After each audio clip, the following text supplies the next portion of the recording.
Hello बच्चों, चलिए प्रश्न को पढ़ते हैं। स्पीशीज जो लूश अम्ल की भांति व्यवहार करती है परंतु ब्रोंस्टेड क्षार की भांति नहीं है। आपको विकल्प दिए हुए हैं। विकल्प ए है NH2-, विकल्प बी है O-2, विकल्प सी है BF3 और विकल्प डी है OH-। तो आइए बच्चों, मुख्य अवधारणा को समझते हुए हम इस प्रश्न को हल करते हैं तथा विस्तार पूर्वक इस प्रश्न के संदर्भ में चर्चा करते हुए सही विकल्प का चुनाव करते हैं। तो यहाँ इस प्रश्न को हल करने के लिए सबसे पहले हम बात करते हैं लूश अम्ल क्या होते हैं। तो सामान्य रूप से लूश अम्ल क्या होते हैं कि जो इलेक्ट्रॉन युग्म को ग्रहण कर लेते हों।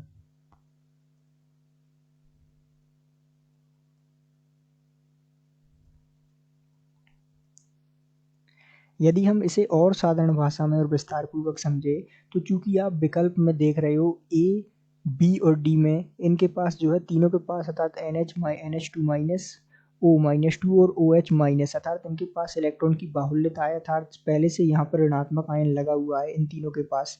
तो ये तो इलेक्ट्रॉन युग्म को ग्रहण नहीं करेंगे क्योंकि इनको इलेक्ट्रॉन की आवश्यकता नहीं है। लेकिन BF3 क्या करता है कि इसके पास जो है रिक्त कक्षक होते हैं।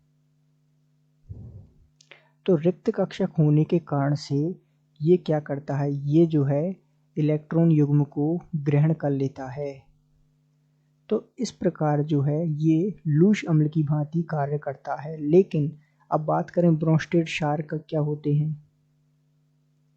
तो ब्रोंस्टेड क्षार क्या होते हैं जो H+ को ग्रहण करें। तो ध्यान दीजिएगा, ये जो तीनों विकल्प में दे रखे हैं, ए विकल्प में दिया हुआ है, बी और डी तीनों ही जो है H+ को ग्रहण कर लेते हैं। जैसे कि OH- हमें दिया हुआ है, इसकी अभिक्रिया H+ से होगी तो ये H+ को ग्रहण कर H2O बनाता है। ये तो ब्रोंस्टेड क्षार है। इसी प्रकार हमें दिया हुआ है NH2-, ये भी जो है H+ को ग्रहण कर लेता है और NH3 बनाता है। तो ये भी जो है एक ब्रोंस्टेड क्षार है। लेकिन जो BF3 है, ये जो है BF3 जो है ब्रोंस्टेड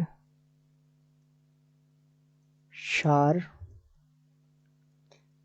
नहीं है क्योंकि ये जो है H+ को ग्रहण नहीं करता। तो इस प्रकार हमारी सारी शर्तों पर कौन खरा उतरता है, BF3। तो हम कह सकते हैं कि लूश अम्ल की भांति जो कार्य करता है वो BF3 है तथा ब्रोंस्टेड क्षार की भांति जो कार्य नहीं करता है वो है BF3। तो इस प्रकार हम कह सकते हैं कि दिए गए प्रश्न का सही उत्तर विकल्प सी है। आशा करते हैं आपको समझ आया होगा। धन्यवाद।